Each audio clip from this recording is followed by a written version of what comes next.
The following is meant for entertainment and educational purposes. It is not meant to establish a doctor-patient relationship. Please consult your mental health provider for your mental health needs.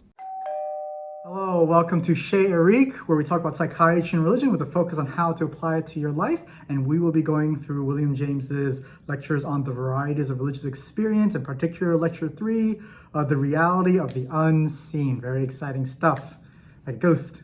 Boo. Right. So William James made a couple steps. The first step he made was he talked about objects of our consciousness and said that the religious objects are things that you can't touch and feel. Then he talked about this general sense of reality or even unreality that's kind of interesting and, its importance. And now today he'll be talking and going into a very interesting discussion about mysticism. Mysticism is a really, really important concept, and he kind of talks about this throughout the entire lecture series.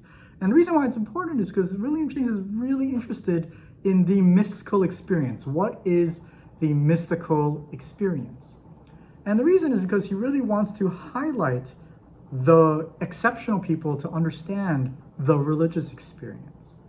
And so to better understand, he gives a lot of examples. And I kind of picked out 2 examples to give you a sense of what he was trying to get at. So let me try to read them, all right? There was a daughter whose father was known to be against Christianity. And in the quote of the daughter, she says, "To this day, I cannot understand dallying with religion and the commands of God.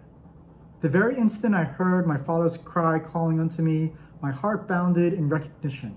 I ran, I stretched forth my arms, I cried aloud, 'Here I am, Father,' and replied, 'Oh, happy child, what should I do?' And 'Love me,' answered God. 'I do,' I cried passionately."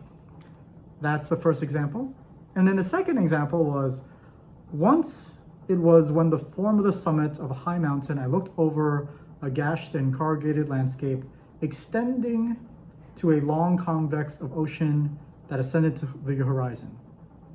What I felt on these occasions was a temporary loss of my own identity, accompanied by illumination which revealed to me the deeper significance than I had been wont to attach to life. So these are 2 examples of people with mystical experiences, with experiences of God or some presence as we defined in the previous lectures. And he really highlights these to point out that there's something about them, that they're brief, that there's something special about them.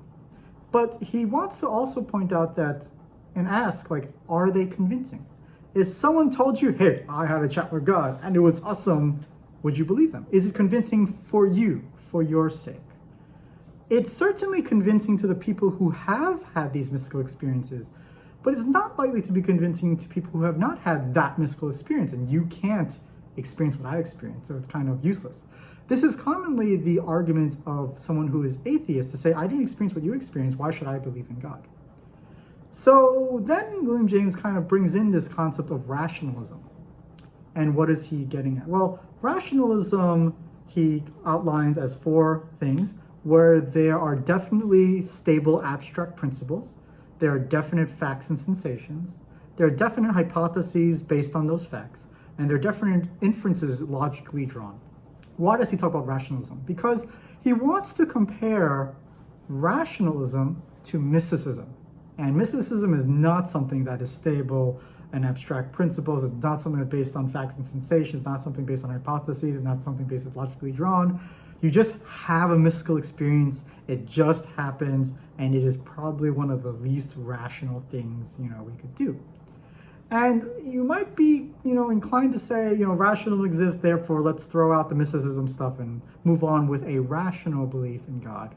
However, James criticizes that in the entirety of a person's, let's say, mental life, the life that they live inside their mind, rationalism is fairly superficial because, it is rigorous, certainly so.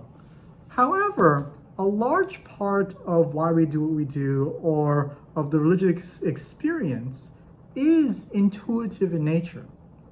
It's almost in this subconscious space that we have our experiences and our beliefs and faith, and it seems to come from something more. If something, influences us more than just pure rational thought. If religion can be in this subconscious space that's very irrational, then the truth is that people aren't very rational at all. And therefore, an exploration of the religious experience has to go into this particular space. What's interesting outside of William James's lecture is that we are finding through behavioral economics that people aren't rational, that they are something else. And this is kind of fairly interesting. He wrote this in 1910. We are currently working a lot on behavioral economics. And it's very intriguing to find that rationalism, although it sounds really rigorous and very interesting, William James criticized, saying that it's not how we actually work. So what are your thoughts? What do you think about this idea of mysticism? Have you had mystical experiences? If so, was it rational? Was it irrational? Where do you lie? How much should rationality come into play when we are talking about religious experiences, or should we just throw out all religious experiences because they're not rational? Let me know your thoughts. Do like and subscribe if you like this content. Let me know your comments below. I'll catch you next time. Bye. So there are going to be some minor delays with the book. I originally wanted it out in July 2020, but it'll probably have to come out in 2021. It's a bit of a long story, and I'll explain in a future heart-to-heart. But in the meantime, I want to thank you so much for your support. This YouTube thing is really actually kind of fun, if I really think about it, making videos and writing books. So I'm enjoying the ride. I hope you're enjoying the ride too. I'll see you later.